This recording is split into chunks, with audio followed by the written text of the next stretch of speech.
everyone, DD here, and I'm here to tell you a story that's called a Just So story. That means it's about how things came about.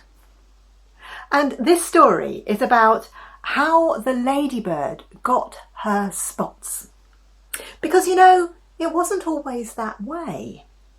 If you go out into your garden now, I'm sure that you can find all sorts of different ladybirds. You can find orange ones, yellow ones, and red ones, of course, yes, red, and ones with 2 spots, ones with 6 spots, ones with 4 spots, ones with 14 spots. That's a lot of spots to fit onto a tiny little shell, isn't it? Some have markings on the back of them which look a bit like eyes. So they're black spots, there should be 12 of them, and then round the outside of them it's yellow.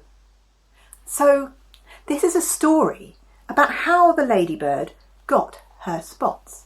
And I have here for you a little friend, a little ladybird. Here she is. You see, she's got spots, hasn't she? Well, this story tells of how this little ladybird got those spots. So here goes. Are you sitting comfortably? Then I will begin. A long, long time ago, ladybirds, well, they didn't really have spots. No, you didn't, did you? No, they didn't. Just had a red shell. It was red, but it was quite dull. It wasn't that shiny, and it didn't have spots on it. And the ladybird, she was walking along one day in the first garden that ever was. She was walking along, and she looked at the bees buzzing this way and that, and she thought, I wish I could be stripy like a bee, just have some kind of pattern on my back. And so she said to the bee, Bee, where did you get your stripes from? But the bee couldn't hear. And so she followed the bee. She followed the bee all the way to the hive. And she pushed away into the hive because she thought the queen's going to know. I'm going to find out from the queen. She pushed away into the hive and she said, Excuse me, your majesty, how did you get those stripes? Bzzz, said the queen bee. I was born with them, don't you know? Now get away with you. You're interfering with our daily business in the hive. The poor little ladybird had to leave. So she came back out of the hive. And she had a lot of honey stuck on her, but it was kind of lunchtime, and so she was able to nibble a bit that was on her front legs. She was quite happy about that. And so she carried on back through the garden, back to her home. Quite upset, weren't you, ladybird? Yeah. She's on her way back, and then she saw above, bobbing, the chaffinch. Chaffinch, chaffinch, said the ladybird. Tell me, how did you get all of those colours? Because you see, chaffinches, they have blue on them, and pink, and beige, all sorts of wonderful colours. You go and have a look at one of them, they do. Hey, ladybird, yes.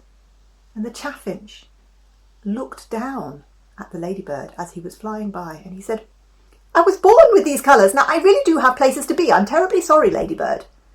And off the chaffinch went. But the chaffinch had just been eating an apple.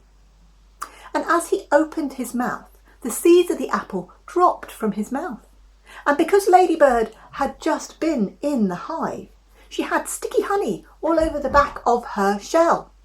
And the apple seeds stuck to her shell.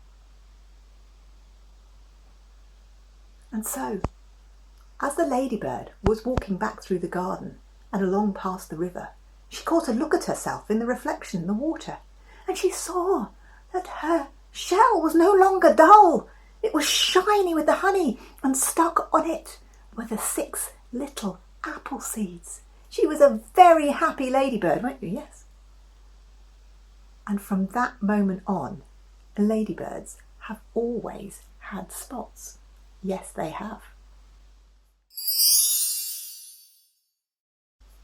So next time you're out in the garden, go and have a look and see what ladybirds you can find. And don't forget to come back and tell me what you did find. Did you find a yellow one, an orange one, or did you find a harlequin, or did you find one of those ladybirds with the little eyes on their back? I'd love to know. I'll see you next time. Toodle pip.